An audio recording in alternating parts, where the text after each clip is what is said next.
Sonhei. Sonhei que estava morta. Vi um corpo no caixão. Em vez de flores, eram livros. Estavam nas minhas mãos. Sonhei que estava estendida no cimo de uma mesa. Vi o meu corpo sem vida, entre 4 velas acesas. Ao lado, o padre rezava. Comoveu-me a sua oração. Ao bom Deus, ele implorava para dar-me a salvação. Suplicava ao Pai Eterno para amenizar o meu sofrimento. Não me enviar para o inferno, que deve ser um tormento. Ele deu-me a extrema unção. Quanta ternura notei. Quando fui fechar o caixão, eu sorri e despertei.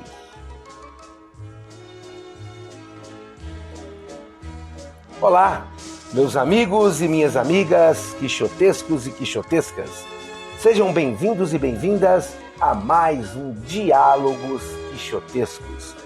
E este poema que eu disse aí no início do Diálogos Quixotescos é dela. Uma mulher semi-analfabeta, negra, mãe solteira, escritora, nascida em Sacramento em 1914, estudou apenas por 2 anos. Migrou para São Paulo em 1937, grávida e sem conseguir emprego. Foi morar na favela do Canindé. Estou falando dela, Carolina Maria de Jesus. Bom, Carolina foi descoberta em 1950 como escritora por Audálio Dantas, um jornalista. Mas, segundo sua filha, Vera Eunice, há uma inverdade nisso. Porque, segundo Vera, Carolina já escrevia desde a década de 40, publicou poemas para Getúlio Vargas, já era capa de jornal, a poetisa negra. Também há documentos que provam que não foi Audálio Dantas que descobriu Carolina. Bom, mas isso é para um outro momento, é uma outra história. Carolina, como todos sabem, ficou conhecido por sua obra O Quarto de Despejo. Para Carolina, a favela era o quarto de despejo da sociedade. Bom, ela traz em sua obra uma dosagem verdadeira, como nunca foi visto antes. Conceição Evaristo diz que Carolina escreve porque tem uma fome existencial. E Carolina também, segundo Vera Eunice, para ela, a vida dela era escrever. E quando ela escrevia, ela estava em paz. O Quadro de Despejo foi traduzido para mais de 13 línguas. Foi best-seller em mais de 11 países e chegou a vender 2.500 livros por dia. Bom, mas Carolina não escreveu apenas Quarto de Despejo. Carolina também escreveu outros livros. Carolina escreveu romance, Carolina escreveu diários, poemas, provérbios, peças de teatro. Em 1961, gravou um LP, Quarto de Despejo, com sambas compostos por ela e gravados por ela mesma.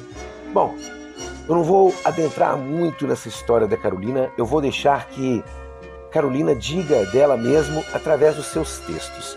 Escolhi aqui alguns trechos de obras da Carolina para ler, para que vocês conheçam um pouquinho da escrita da Carolina Maria de Jesus. A intenção aqui é despertar o gosto, despertar o interesse pela obra desta mulher que é maravilhosa, incrível, que é a Carolina Maria de Jesus.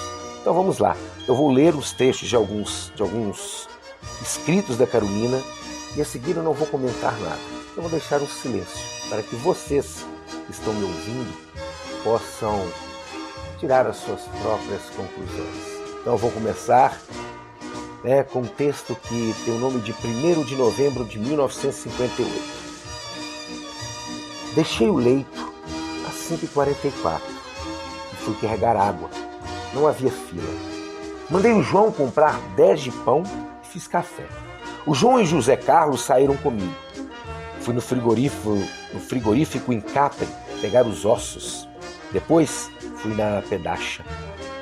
Não ganhei porque já havia acabado. Depois fui no depósito de ferro vender uns ferros. Ganhei 23. Passei na padaria Guine. A dona Madalena deu-me bananas, pão doce, 15 pães doces, pedaços de queijo, presunto e salame. Fiquei contente. Achei um saco de fubá no lixo e trouxe para dar ao porco. Eu já estou tão habituada com as latas de lixo que não sei passar por elas sem ver o que há dentro. Hoje, eu não fui catar papel porque sei que não vou encontrar nada. Tem um velho que circula na minha frente. Ontem eu li aquela fábula de rã e a vaca. Tenho a impressão que sou rã, que queria crescer até ficar do tamanho da vaca. Eu desejei vários empregos. Não aceitaram por causa da minha linguagem poética. Por isso eu não gosto de conversar com ninguém. Hoje eu fui pedir esmola. Meu estranho diário, página 33 a 38.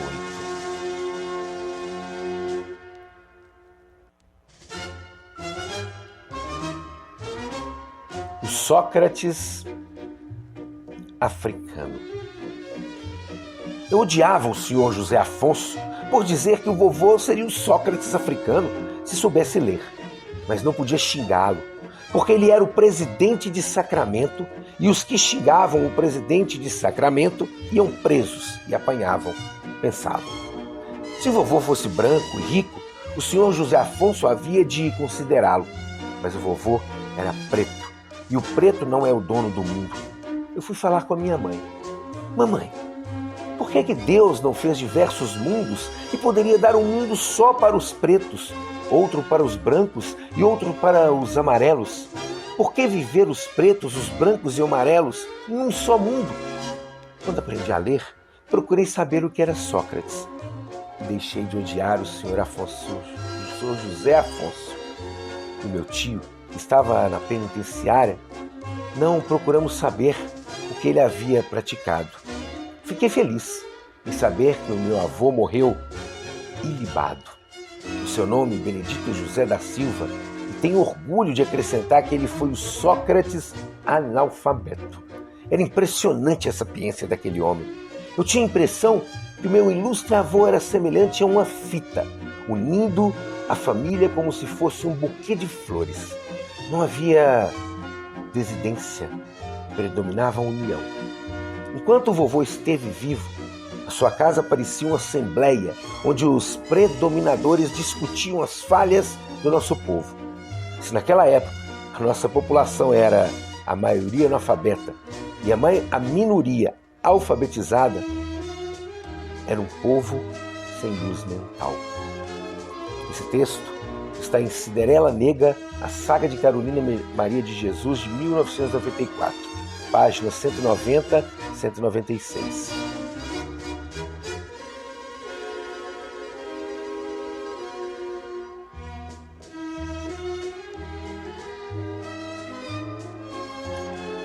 17 de maio. Levantei nervosa, com vontade de morrer. Já que os pobres estão mal colocados, para que viver? Será que os pobres de outro país sofrem igual aos pobres do Brasil?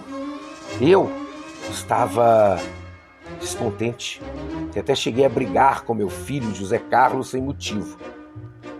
Chegou um caminhão aqui na favela. O motorista e o seu ajudante jogam umas latas. É linguiça enlatada. Penso, é assim que fazem esses comerciantes insaciáveis. Ficam esperando os preços subir na ganância de ganhar mais. E quando apodrece, jogam fora para os corvos e os infelizes favelados.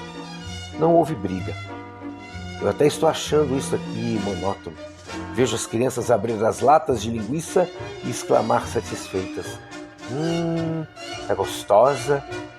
Dona Alice deu-me uma para experimentar, mas a lata está estufada, já está podre. Quarto de despejo, página 29, 31.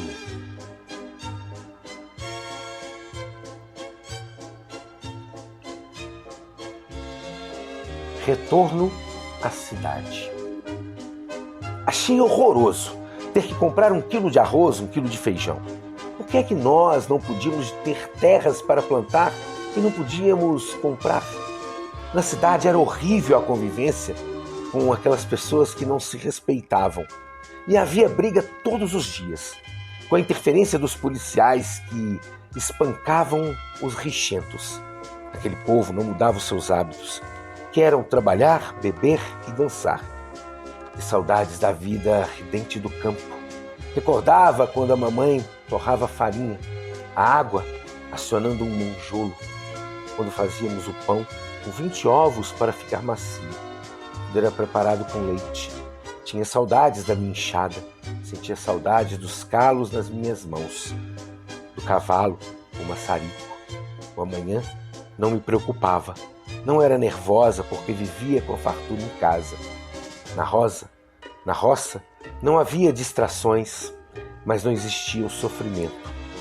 Mas para que sonhar, se as terras não eram nossas? O meu padrasto estava triste, porque aquela agitação diária nos aborrecia. A nossa casa era um entra e sai. Meus primos, os seus amigos e outros intrusos. Conseguimos trabalho no sítio de japonês, o Napoleão, para carpir arroz. Eu ganhava 3.000 vinténs, 3.000 réis. Meu padrasto, 5.000 réis.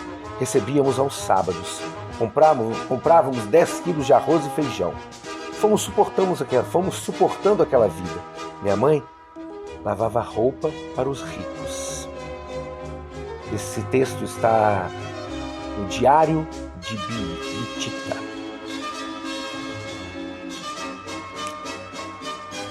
Bom, estes foram alguns textos que eu escolhi para apresentar a vocês Carolina Maria de Jesus. Carolina Maria de Jesus tem muitas biografias.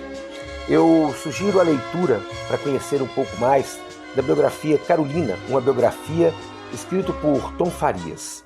Vocês também podem aí procurar no site Literafro mais sobre Carolina Maria de Jesus. E também, em 2020, a Companhia das Letras anunciou que vai publicar diversos títulos como escritos memorísticos, romances, poesia, música, teatro, narrativas curtas, entre outros textos. A editora se propõe a recuperar os textos de Carolina a partir dos cadernos originais espalhados por diversos acervos pelo Brasil. Carolina é uma leitura necessária, é uma leitura extremamente importante.